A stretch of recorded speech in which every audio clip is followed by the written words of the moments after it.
Yo, what's up everybody, it's Your Name, and welcome back to the channel. Today, we're diving deep into something seriously messed up.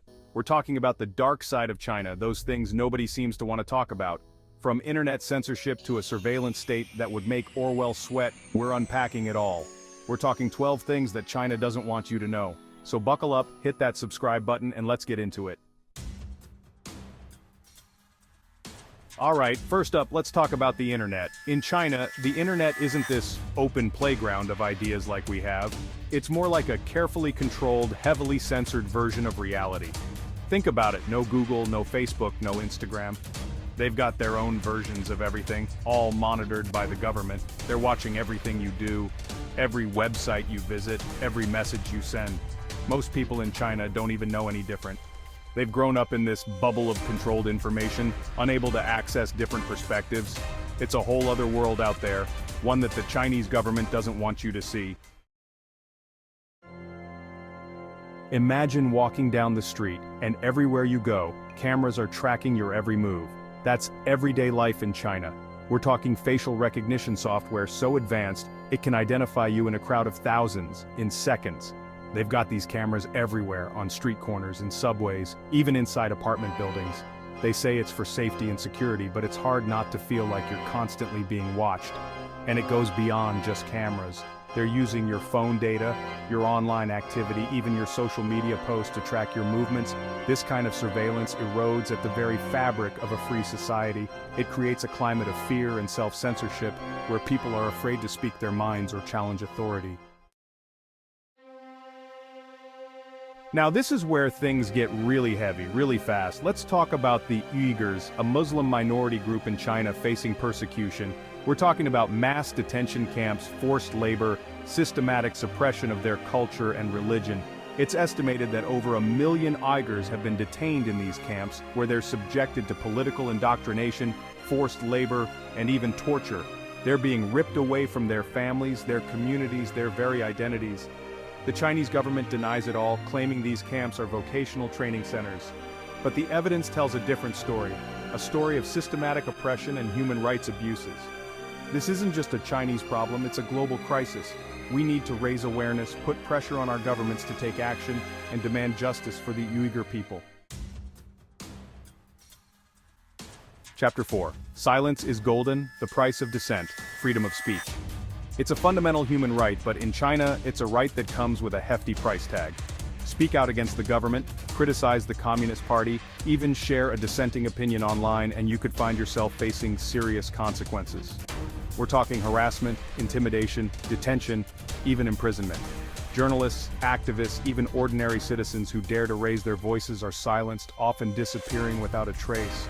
The Chinese government has created an environment of fear and self-censorship. Without freedom of speech, there can be no progress, no innovation, no true democracy. We need to keep talking about this, keep shining a light on the plight of those who are silenced for daring to speak truth to power. Chapter 5. The true cost of progress. China's environmental catastrophe. China's economic growth has been remarkable, but this rapid industrialization has come at a steep price: polluted air, contaminated water, and a ravaged environment. Respiratory illnesses are skyrocketing, and water sources are contaminated. The Chinese government has taken steps, but the problem is immense. The environmental challenges facing China are vast and complex. This is a wake-up call for the entire world.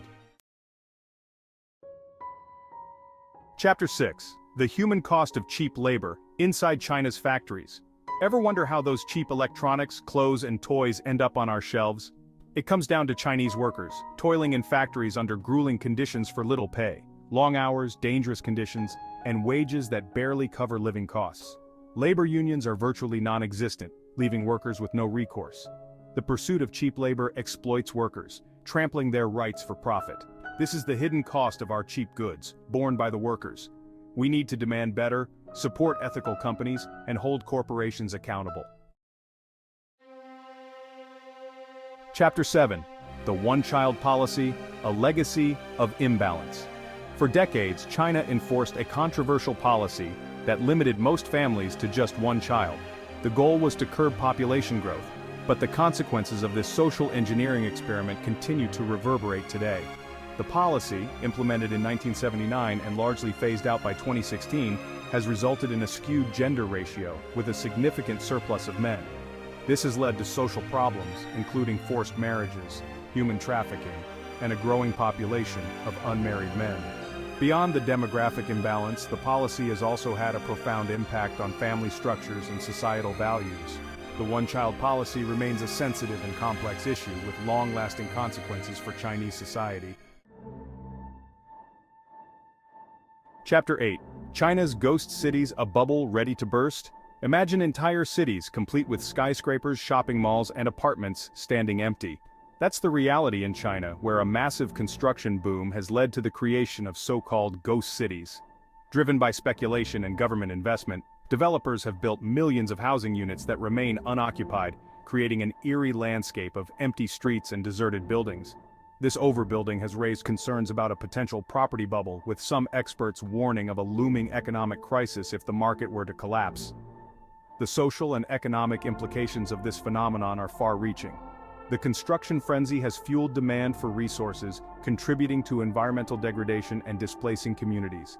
The ghost cities stand as a stark symbol of China's economic imbalances, a reminder that unsustainable growth can have far-reaching consequences.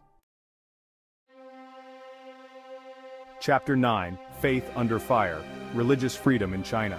China officially recognizes 5 religions: Buddhism, Taoism, Islam, Catholicism, and Protestantism. But the reality for religious believers in China is far more complex, with the government maintaining strict control over religious practice. From the demolition of churches and mosques to the imprisonment of religious leaders, the Chinese government has cracked down on religious groups deemed a threat to its authority. The persecution of Tibetan Buddhists and Falun Gong practitioners is well documented. The Chinese government's actions have drawn condemnation from international human rights groups who accuse Beijing of violating the fundamental right to freedom of religion or belief. The struggle for religious freedom in China is a reminder that the right to practice one's faith freely is a fundamental human right, one that should be protected and upheld by all governments. Chapter 10. The Long Reach of Censorship: China's Global Media Influence. China's influence extends far beyond its borders, particularly in the realm of media and entertainment. From Hollywood to news organizations, China's economic clout has given it increasing leverage over global media content. Studios often self-censor films to appease Chinese censors and gain access to the lucrative Chinese market. News outlets face pressure to downplay sensitive topics or risk losing access to the country. As China's global power grows, so too does its ability to shape the narratives and information that reach audiences worldwide. It's a reminder that the fight for freedom of the press and the free flow of information is an ongoing battle, one that requires constant vigilance and a commitment to holding those in power accountable. Chapter 11. The Pressure Cooker: Inside China's Education System. China's education system is renowned for its rigor and emphasis on academic achievement, but this intense focus on exams and competition comes at a cost, putting immense pressure on students from a young age. The Gaokao, China's national college entrance exam, is a high-stakes test that largely determines students' future prospects. The pressure to excel is immense, leading to sleep deprivation, anxiety, and mental health issues among students. Rote memorization and test-taking strategies often take precedence over critical thinking and creativity. While China has made strides in expanding access to education, the intense pressure and narrow focus on exams remain a source of concern. Education should empower students, not crush them under the weight of unrealistic expectations. Chapter 12. The COVID Cover-Up: China's Pandemic Response. The COVID-19 pandemic brought the world to a standstill, and China, where the virus first emerged, faced intense scrutiny over its handling of the outbreak. The initial response was marred by secrecy, censorship, and a lack of transparency. Chinese authorities were slow to acknowledge the severity of the outbreak and silenced whistleblowers who tried to raise the alarm. The delay in containing the virus allowed it to spread rapidly, eventually becoming a global pandemic. The Chinese government's efforts to control information about the virus, both domestically and internationally, fueled mistrust and hampered global efforts to combat the pandemic. The COVID-19 pandemic highlighted the importance of transparency and international cooperation, in responding to global health crises. So there you have it, the 12 things they don't want you to know about China. Look, this isn't about bashing China or its people. It's about facing some hard truths, some uncomfortable realities. If you found this video eye-opening, even a little bit unsettling, hit that like button and share it with your friends.